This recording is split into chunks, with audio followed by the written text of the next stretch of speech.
Hey gamers, welcome to another episode of RPGaymer Presents Bonus XP. Today we're talking about Final Fantasy VII Remake, and I'm joined with two people from the Discord community. Today we have Jace and Cosmic Clodsire. I would want to welcome you both to our first little Bonus XP shindig together.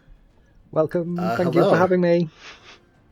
Yeah, it's so great to be able to connect with you guys as this community because I mean it's crazy to think that we all live in different parts of the world and we have two things in common, which is like the queerness and the gaming. So I'm so happy that you guys can be here to talk about this game with me. Oh, thank you. No, I'm I'm happy happy to to be be here. here. Thank you so much for having us.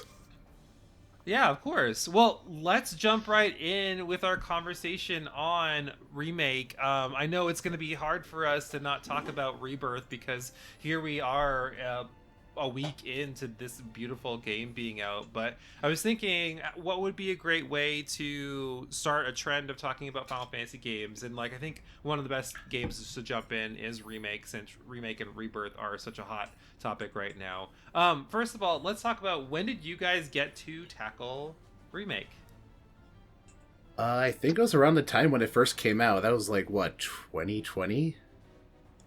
Yeah, it was right in the height of the pandemic. I think it was like a month or two into like the shutdown. That does not feel like that long ago. but it was, unfortunately. Jace, how about How you? has When did it you get been to that long already?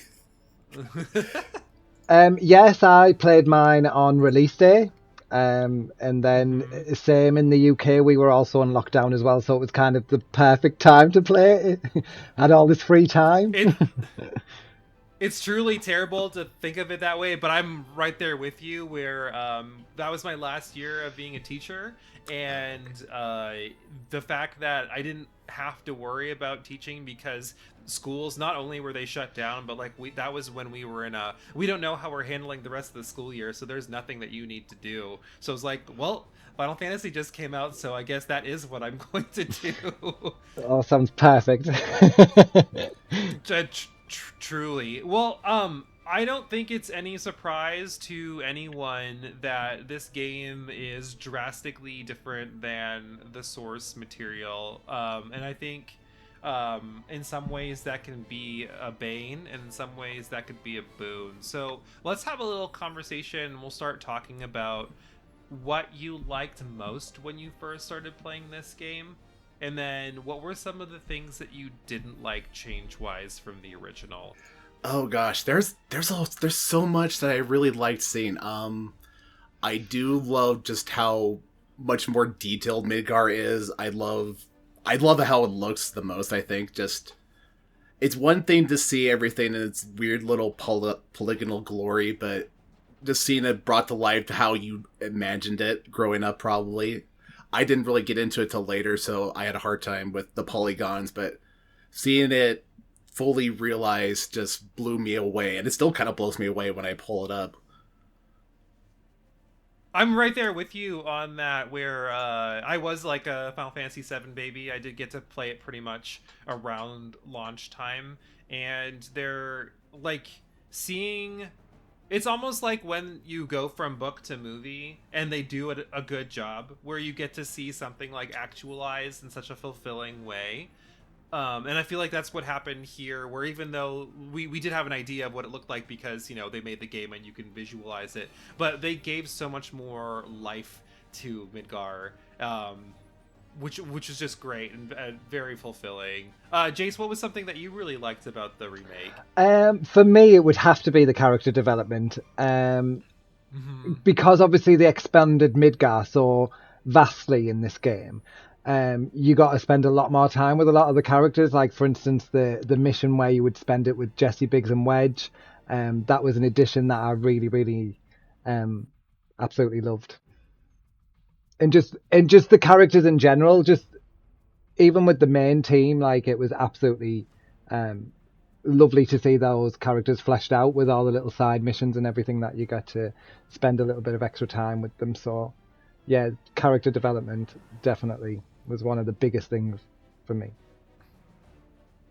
I agree with you there too, where especially for the main cast, a text sometimes really struggles to add a lot of the personality that goes into them, and there's a lot of nuance that goes into Remake that we get to see, whether that's facial reactions or just like how certain characters move and react to what's going on around them versus like what they're saying, which is what you would normally see in like the original. And I think it like made me like characters like Tifa and Aerith even more.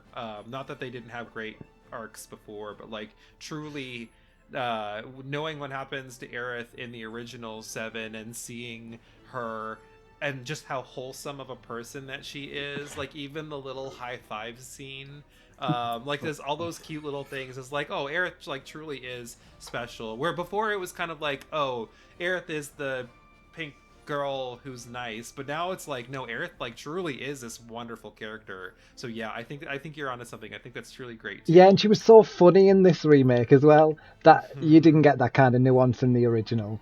And I totally agree with you Truly not. with Tifa as well. Like in the original, Tifa was probably the character I probably least liked out of the party. But in this one, like I think she shot straight up to being one of my favorites in it, 100%.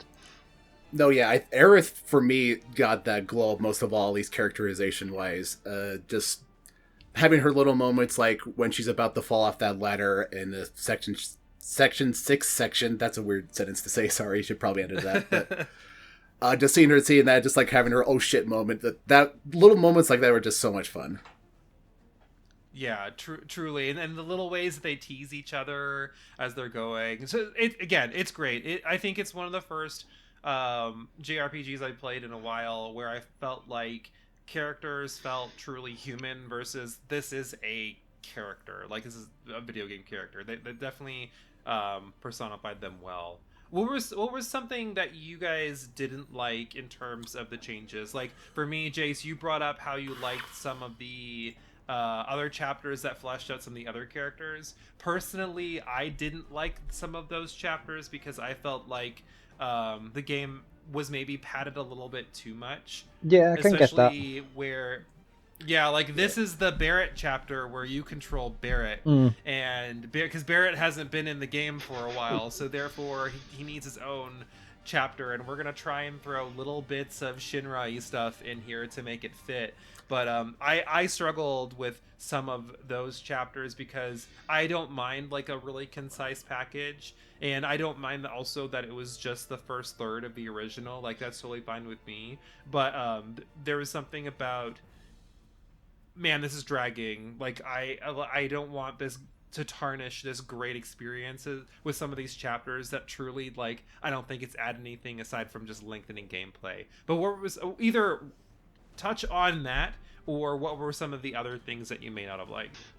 But yeah, I totally agree with what you've just said there, Patrick. I did feel like at times some of the chapters did feel like it was just adding a little bit of padding to the game.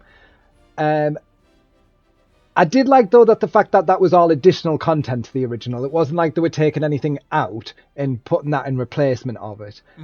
So I did think that was good. But I think the weakest part for me in the game would probably have to be the level design. The world itself of Midgar was absolutely beautiful. But sometimes, like, for instance, I think of the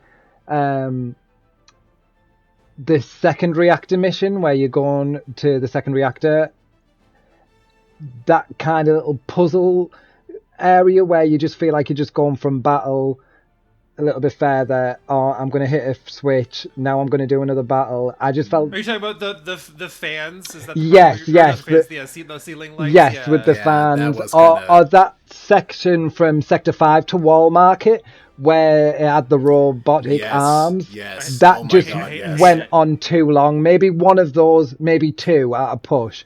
But I did feel like that was a little bit disappointing. And it was very linear.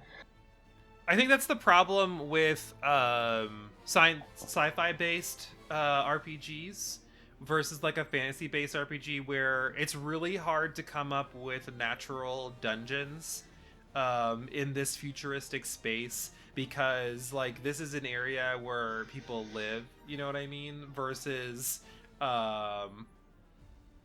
this is like some cave or like old ruin or something like that you could throw in something that's more standard fantasy. So thinking like, yeah, how are we going to combine a dungeon with the bottom of this plate? Like, I think they probably did the best they could, but I agree with you. Like, some of those parts were very linear, or if they weren't linear, like they were kind of tedious. Like, I remember getting lost in that area where you have to shut down the solar, the lighting, and in order to proceed, it just went on too long. Yeah.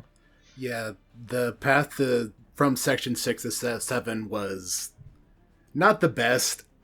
One giant arm robotic puzzle was bad enough, but having 3 of them in a row is just too much, man. It's just too much. Absolutely. I guess one thing I also want to talk about too, and this kind of goes in with us talking about the padding and what they added. Why do you? And then this is kind of a long question, so we'll take a little time to piece this apart. But why do you think Square Enix decided to divert from the original plot? Like instead of just doing a true full retelling. Like, did you like that? Did you like the things that they changed or they added?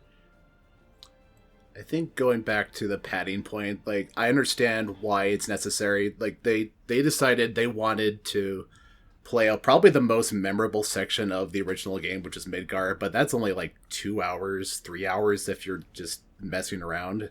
Yeah, it's really not a long part, or it's not as long as people remember, but I think it's the most impactful part at the same time too, and that's not to sully Final Fantasy VII for anyone, but the narrative like really changes, and I found the eco-terrorist group part a lot more exciting than kind of what came after that in the original. Yeah, I personally quite liked it. I didn't think that they did divert all that much from the original. Maybe the last half an hour to an hour of the game, yes, maybe they did go a little bit further than that. But for beat story wise, that is all there. Everything else was just extra. So I didn't mind that. I know you thought it felt a little bit like padding, but for me, I just thought that added a little bit more development to the characters that were there. So let me reframe that a little bit too, because I think I'm talking about how this isn't a true remake, even though remake is in the title, right? Where yeah, it's a reimagining. We do see a lot of the same things happen, but in some ways it's like a sequel. Yeah, in some ways I think it's more like a sequel, and that's why I'm curious, like why Square Enix wanted to do this. And I know if you've played the original and you get to the ending is kind of bleak, because it is kind of like, well, the world kind of ended as a result of everything that happened with meteor hitting and whatnot. It just was more of like a slow decline from there versus like an absolute obliteration. So for me, I'm wondering if like Square Enix producers were like, oh, maybe if we do a remake, we get to retell a happier ending. And I'm kind of wondering if like that's why we see these bigger changes that happen, like the whispers that come up, and you find out, oh, these whispers are destiny, and their job is to try and keep everything where it is. And it's little things and big things, like, oh, Aerith doesn't fall here on this railing in this church, so they help push her back up.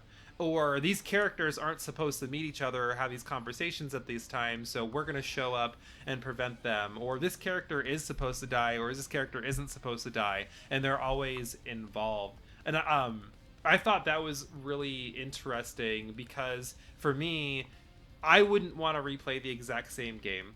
I think it's kind of a waste of my time, whether it is like actualized in the most beautiful way, like that's great, but at the same time, I don't want a story where I know what's going to happen. And the fact that at the very end of this, you like stop fate from like you've changed fate completely. And we're not going to walk into Rebirth spoilers at all, but you've changed this narrative now where you don't know what's going to happen, right? Like we don't know what's going to happen from here. And that to me was like Square Enix's mission of like, oh, you thought this was a remake, but it's not. Yeah, and I also think that's exciting for people that have played the original. I'm exactly the same as you. That original will always be there. That story will always be there. So nobody's taken that away. But this is something new now for people to, like you said, theorize what's going to happen in the future now that fate, however they have decided to portray it, is now being changed. Yeah, the Whispers are a contentious choice for sure, because there's definitely people who played the original who would love to just have just a straight remake, no extra stuff, no fluff, no extra add-ons. But at the same time, like Patrick was saying, that's not necessarily exciting, and I think even from a creative perspective, that's not interesting. Because even if they just did a straight remake, chances are people wouldn't be happy with that either. So on one level, it protects the integrity of the original, I think, if you have something different. Because even if people aren't happy with the remake, whatever direction it may go, then, you still have the original. Like, that's not necessarily going away. You just have an extra thing that you can add on to if you want. One thing I thought about that was kind of funny, speaking of, because you said like there were probably a lot of people who weren't happy that there were changes and there was additions and whatnot, is the Whispers are almost like a metaphor for the fan base that like can't let go, so like the Whispers are almost this like, no, this game has to be exactly how it was told originally. And I just like love that so much, because it's almost a big fuck you to those purists who feel like, who feel like they own the art. Like I understand when this game, or games in general, can be so much of your identity that like you envision it in a certain way.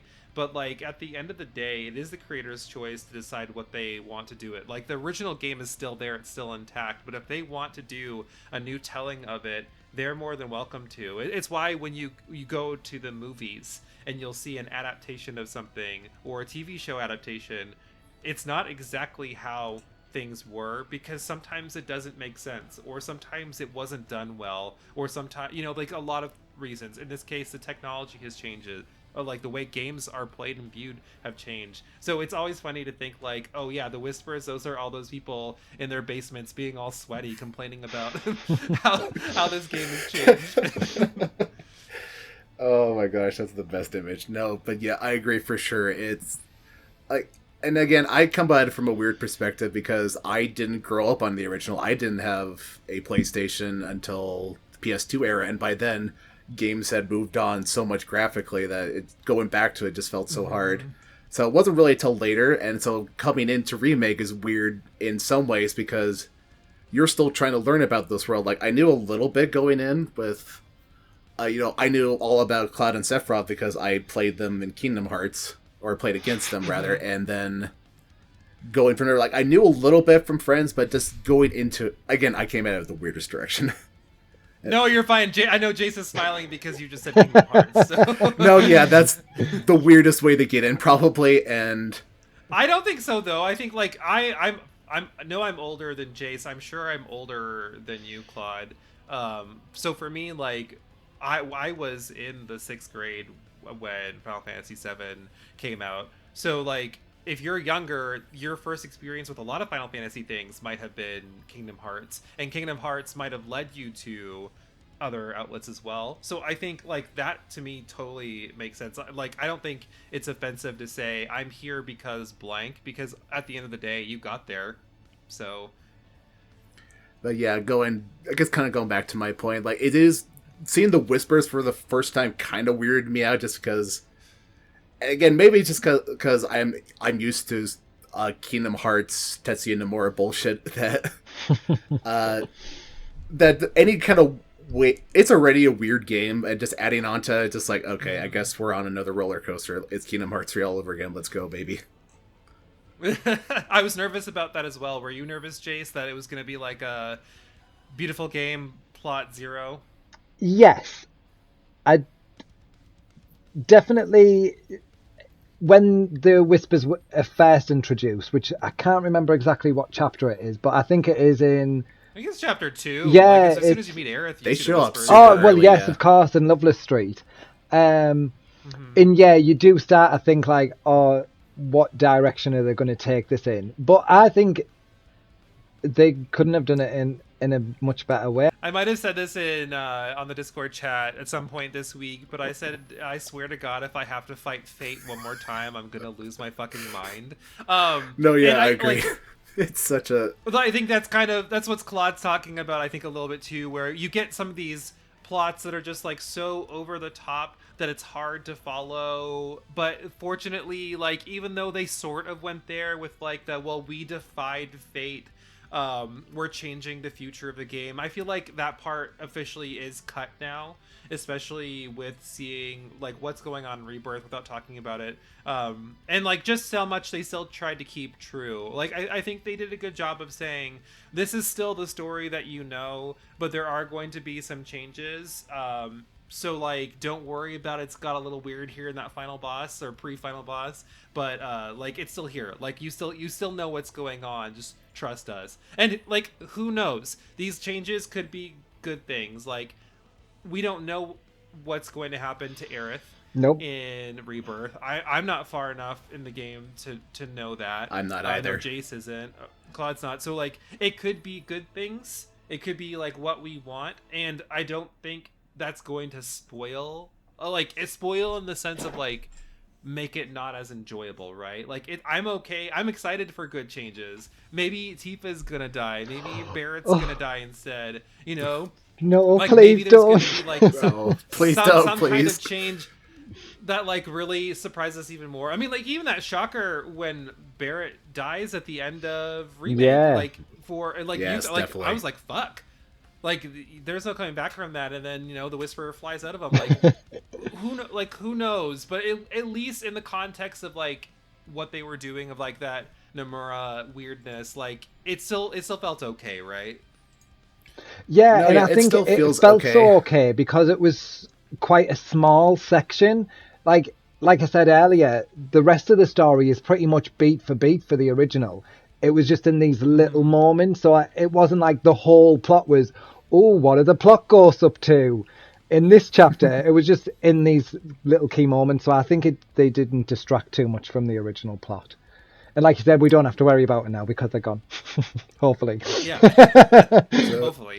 so speaking of distracting from the original plot, what did you think of having Sephiroth show up so early as he did? Because in the original, he's like this horror movie villain, or like Jaws. Like you don't really Truly. see it until much later. You only see like the effects of his actions, and then right from the get go, he's like, "I'm onto you, Cloud." Ah. So personally, and this is one of my issues with the game in general, where I think we even had some, maybe not even Slash in chat saying, what should I play? Should I play Remake now? And I was very much so. No, I don't think it was Slash. It was It was someone, Caffeine. though. Don't. That's right. It was our new person. Don't play Remake until you play the original, because this game is not. Like, I couldn't hand this to my husband and say, play this game, it will make sense, because of those things that you're talking about, where you need that prior knowledge of what happens in the original to truly get it. Like, yeah, you could get through and kind of figure it out, but you might need someone to tell you, well, this is happening because it's like parallel universe, or it's like it's in on the joke of this is a redo.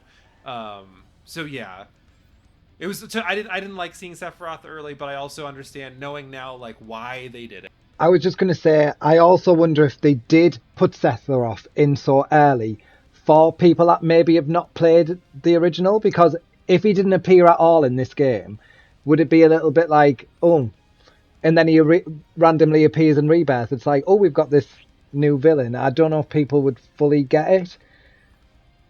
I'm not But sure. I think that's kind of the beauty of that cliffhanger, where like if you remember playing through that in the original, you didn't know who Sephiroth was, and then all of a sudden when you get up into the Shinra building, there's this like murder scene, and like he's basically massacred people. I think leading up to that, Shinra is the enemy, and I almost feel like I would have loved more time involved with Shinra just being the enemy, because they are at the forefront of creating the issues for the planet. but I think throwing in Sephiroth right away it lets like no, the edgelord is the bad guy. You know what I mean? Like it was an instant like these guys aren't the bad guy. Like that guy's the bad guy. Look at his hair. Look at that sword. Obviously. But I also think it is Square Enix probably capitalizing on the fact that he is such a popular character. Because even I think people that haven't played Final Fantasy, the original or remake, know who Sephiroth is.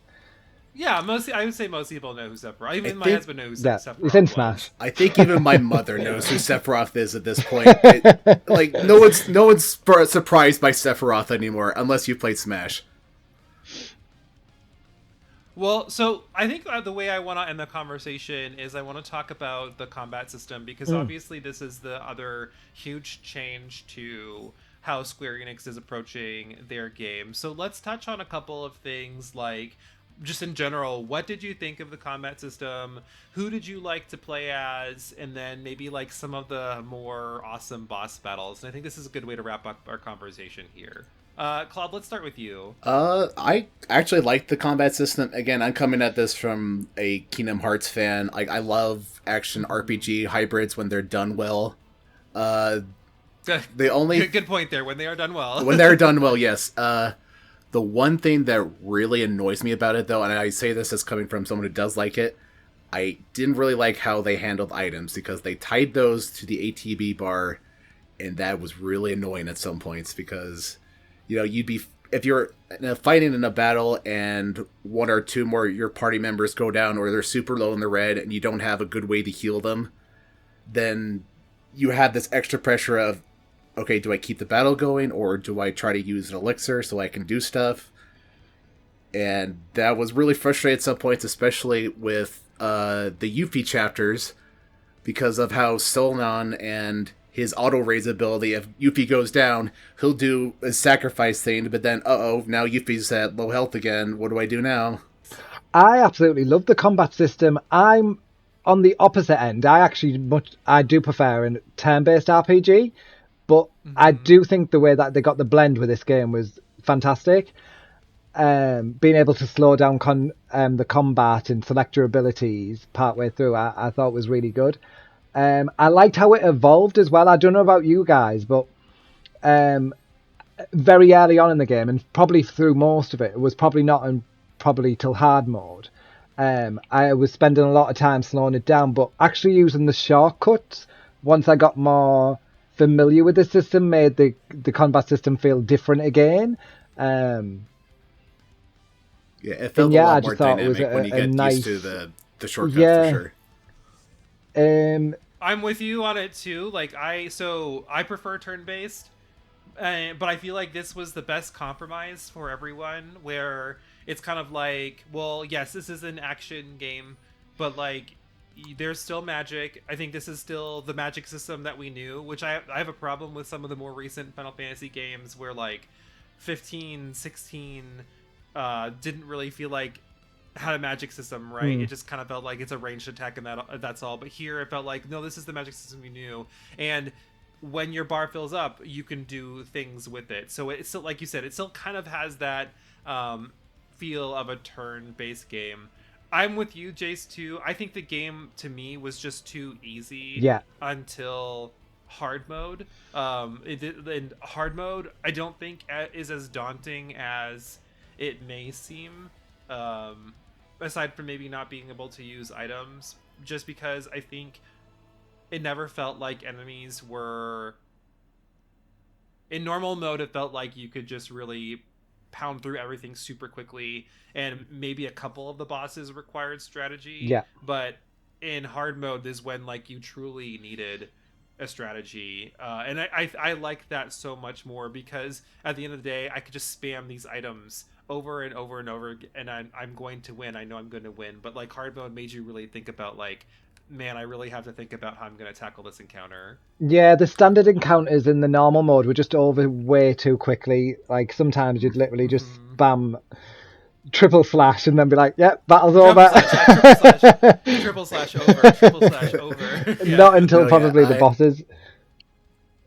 Yeah, I'm a normal mode player for the most part, but even then, like, I still ran into the issue, like, this is over way too quickly, especially when I'm trying to use Tifa because she's very HP hungry, so you need to be able to set all her stuff out so she can just turn into a stagger god and just kill everything in sight.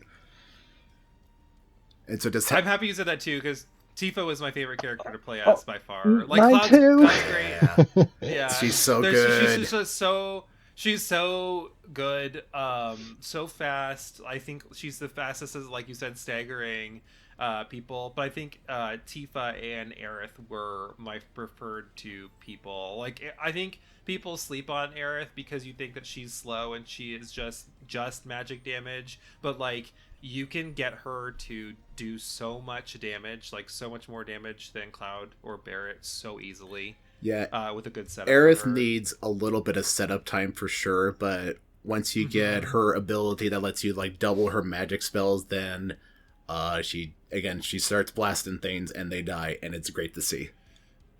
Oh yeah. One thing I did really like as well is the proficiency bonuses with the weapons, being able to get your abilities through the weapons rather than the materia. I thought was really, really good. Because one of the things that I did probably would fault the game for is probably the materia system. I wish they had a way of letting us set different materia slots, because you got so few slots but yet so much materia, and I felt like I just kept the same materia on because I wanted to level up, and I didn't really probably play around with it as much as what it probably could. And I wish you could have had like, oh, this is going to be my magic based Cloud, and then this is going to be for when I want Cloud to be maybe a bit more of a tank, and have some way of just easily changing it on the fly rather than... It's surprising they didn't even fix that in Rebirth. I know, like, the review I watched on it, they said, like, so many things in Rebirth are perfect, except, like, here's this one glaring, like, issue, which, I mean, it does not sully the experience. No, not it's at all. It's really just it's just tedious. But, like, yeah, you don't want to have to go in and swap in all of your materia every time. And I'm with you, like, I normally was filling up with, like, a couple of magic materia just because A, you don't know what you're going to need to stagger some of the enemies, but B, I need to get that trophy, and the only way to get that trophy is to have all of my green materia on to get to max level. Like, you cannot get the revive materia to 5,000 AP on your first play. Like, I just don't see how it's possible. If you don't have these things equipped, it's not going to happen. Well, so like let's end probably here with your favorite boss, maybe a surprise boss that you thought was really, really fun to play as. And I have one in mind where I was definitely like, I can't believe this like is a boss, but I fucking love it. Claude, we'll start with you. Who was your surprise boss that you enjoyed fighting against, and why? The Hell House. It is so good. Like, okay, I played a little bit of the original before going in, but I never went too far past Midgard. But I do remember seeing like some of the enemies that show. I was like, what the hell is this house thing? And then I kind of forgot about it. And then I came back, and then during the arena fight, when they announced it, they're like, the Hell House. And I got so hyped. It was so cool. It was hard as hell the first time, but it was so cool. Truly. The Hell House is so helpful in the original because you can use him to, like, grind limit breaks. Because in the original, like, in order to get the higher levels and to learn new limit breaks, you had to use the previous ones, like, so many times to get new ones. And, like, he would do this thing where he would just, like, slam into you and your bar would just fill up and then you could just go off. But isn't it weird to think of a normal enemy? Like, I think that's what I love the most about Remake, is taking normal enemies and making some of them into bosses, and you're like, what the fuck? Like, I truly hope to see in Rebirth that half Triceratops, half tank as a boss. Like, I don't know yet, but I really hope to see that enemy as a boss in there, because like they've got to have it in. That's so cool. Yeah, they have to have it in. They've been pretty good at including a lot of the original enemies. Because even, again, I've been playing through the original as I've been going through Remake too, so seeing a lot of these enemies just come to life fully is really cool to see. Like, they're really, really faithful to the originals, and just seeing them have this massive glow up is always fun. Jace, was yours Hell House as well? It was. Seeing though how House has already been taken though, I would probably say the Sentinel Scorpion right at the beginning. I think that's when you kind of realize like, oh, these bosses are an event. Like they're not just something just that you're gonna take a bit of a damage sponge. Like these are these big cinematic events, which so if Hell House is taken, I'll take Sentinel Scorpion. I think it's great too, where I think the bosses kind of show you why elemental magic is still important and how you just can't slash your ways through things. Yes. Like I really struggled with Hell House my first time because I didn't realize that if you look at his windows, he's telling you what element to be hit by, and how that'll just like knock him out of a phase if you do that. Or like the same thing with Sentinel Scorpion, where he gets that shield, and if like you don't knock that down and then you don't strike him with magic, you're going to be hitting him for a very long time. It's not that you can't do it, but like that is so much helpful, or so much more helpful, realizing like, yes, please use magic, like it's still a tool that you need to use. And then which one was yours, Patrick? So mine was going to be Hell House as well, but picking a different one, for me, like the one that was also a huge gag was fighting against Bahamut and then him summoning Ifrit. When you fight against him in like the final trial, where that final trial is really fucking hard. Oh my gosh. First of all, I wiped so many times to a Mega Flare, and no, I'm sorry, but no. It truly is like the culmination of using all of your tools, like getting Aerith to just really get ready to nuke Bahamut, making sure that you have the right materia to even get there. Like it really helps to have Cloud and Tifa have like the ice protecting like elemental in their armor, so that way they're not taking damage through Shiva to get to Bahamut. I feel like it really just made you do everything, because the boss after that is easy. Like whatever his name is the big robot after Bahamut is not hard at all. No. But like Bahamut, you're like, oh my god, this is impossible. He's doing so much damage, and then he summons Ifrit, and you're like, what? So much. It's a lot. I don't for know how sure. people do it. Some people will get like be able to phase it perfectly where he doesn't even get to summon him, and I'm like, I barely scraped by. I don't know how you did this. I had to watch a guide on YouTube in order to set everything up properly, and by that point, I had to follow some things up specifically just so I had everything so I could fight this boss. And again, I kept wiping to Mega Flare, so it was a little frustrating. But once you got past that, it's like, what? This is easy. What the heck? Yeah.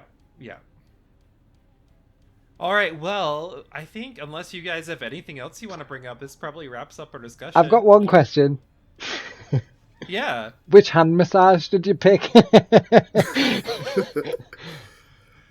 a good question. I didn't know that there were 2 sets of quests. Oh. So I just assumed that if you do everything... Well, I mean, I've eventually found out, because, I got the platinum, but... I just did everything, you know what I mean? Like I paid for the most expensive me too. one, and I did the coin toss, and I'm like, okay. And then when I looked at it, I'm like, well, I did all the quests, and then you look it up, like, no, you didn't do all the quests, because there's the other person that you didn't even get to touch you. So obviously the most expensive one. Yeah. Madam M. You're silly. No, what a queen.